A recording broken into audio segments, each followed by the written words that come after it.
This is Wednesday, August 26, 2020, and this is the one and only Pro and Con Show. Thank you for watching the show, as always. So, try to be good citizens, okay? We've got to listen to each other, embrace the fact that we're going to have certain agreements, and I guarantee you, most of that disagreement or those disagreements are because we haven't taken the time to understand each other, to share the walk in life that brought you to the place where you are in regard to your position on certain key issues. And if you were to share your walk in life and tell me about how you got to where you are, and I were to share mine, I guarantee, because I've seen it, I've done this hundreds of times. People that you would think are just diametrically opposed on a particular vision, issue, idea, once they talk it through, once they understand each other and where they're coming from and how they got to where they are, then these it's like this enlightenment, and people just go, actually, now that I see your points, I see that some of those are actually valid. You see that some of mine are actually valid. I think we both ought to change our position some, is typically what happens. Anyway, today's show is called Privilege. And again, I'm a 59-year-old white man, and Mr. Trump, I guess I meet his demographic or whatever. I get regular emails and text messages. And the thing that struck me about some of these that I receive is that they're very specific, and many of them are trying to reinforce this concept that I'm special, that I'm privileged. And it occurs to me that part of Mr. Trump's support is that there's a large number of people, a lot of people that look like me, frankly, that have been privileged. And I have been privileged. Do not mistake what I'm saying to you. I have been privileged. I didn't very often consider it. I didn't dwell on it. I should have, in hindsight, thought more about it. But the reality is, when you have people that look like me, they may not be in my community, they may not be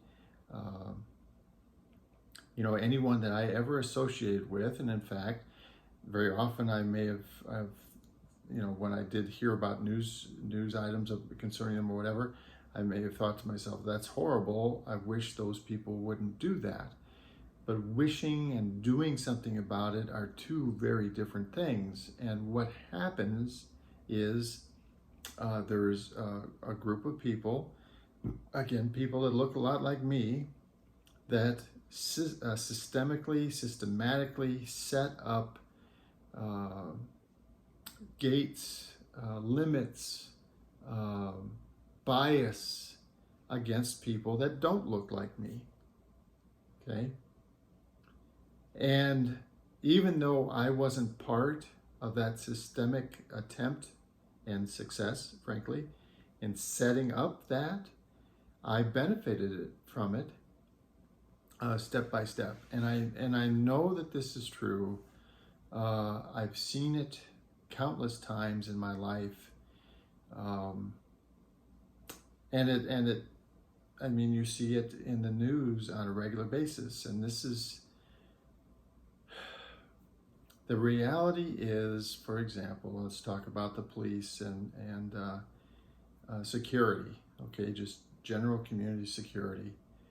The reality is, if I walk down the street and a police car cruises by and they see me walking down the street, I don't get a second look. I am automatically a non-threat, a non-criminal, a non-participant in anything that would be illegal or improper. It's just my right as a white man. And then you take someone very similar to me, except for different color of skin. Police cruiser goes by. They're looking at this person very closely. Does he match the description of someone that's done some kind of criminal activity? Does he look like he's, using drugs, drunk, anything at all, a member of a gang or whatever? All of these things, as the police of this nation go by and they look at random people in the street, they very much characterize them based on their look. And it goes to security in airports and stuff like that. So I think I've told this story before, but there was a friend of mine, a work colleague years ago, and he was Italian. And but the way he looked, the skin tone, the dark black curly hair and stuff like that he had, he looked definitely like he was from the Middle East somewhere. Okay, so he's from Italy, or his heritage is from Italy. I think he was second generation American or something like that, but ancestors from Italy. And he would get stopped and questioned and searched all the time. We would be traveling together, and back in the day, we used to joke about it. I used to joke about it. The people that used to travel with him used to joke about it, and he kind of joked about it some, But now in hindsight, again, this is something that it's a failure on my part. It's a failure on other people that look like me, men and women, that haven't taken the bias and the hate and stuff like that that's associated with skin color, that's associated with religious preference, that's associated with sexual preference, and we haven't stepped up and really said, no, zero tolerance on this. We must force ourselves to be fair to people, regardless of how they look or how they pray to God or how they, express love for another human being.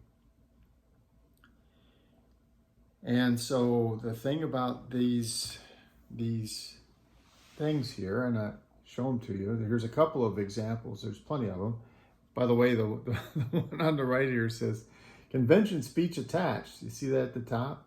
The convention speech was not attached. No, it was not. Another Trump lie. And he got me to open that particular email because it said convention speech attached. So it was effective, but now, so convention speech attached, and then here's details, but there was no details.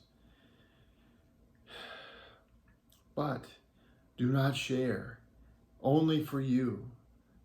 You are privileged, and literally using the word privilege. You are a special, privileged supporter of Mr. Trump. Now, I have never donated a penny to him. In fact, I've been fighting tooth and nail since 2015 to try to prevent him from getting elected, and now prevent him from being reelected.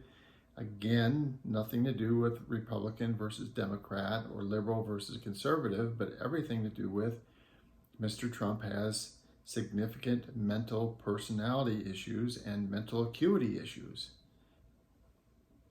And as a former U.S. Navy person in charge of ballistic missiles on board ballistic missile submarines, that's the nuclear deterrent, this kind of person should not have access to the launch codes. That's all there is to it. It is, I mean, it's a miracle that we're still around, and hopefully we'll make it through until hopefully he's not reelected because of that. And again, not Democrat versus Republican, not policies. The man has significant mental health issues from the standpoint of mental acuity. I think he's, it's clear that he's not think he is on the early edges of early onset dementia. And then he has this horrific narcissistic personality, and I don't remember the psychological term for it, but he's basically almost a sociopath. That's how bad he is mentally. Okay. Again, if people like the conservative judges or whatever, Donald Trump cannot be president of the United States again. Okay. All right. Anyway, so this whole thing around privilege, that's why I talked about it for going on 11 minutes here in this show.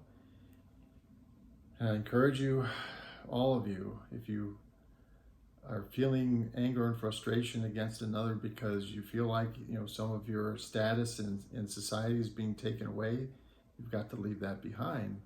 Because I certainly, and you didn't deserve that privilege in the first place. And I know that's a hard thing to say and very unpopular, but step by step.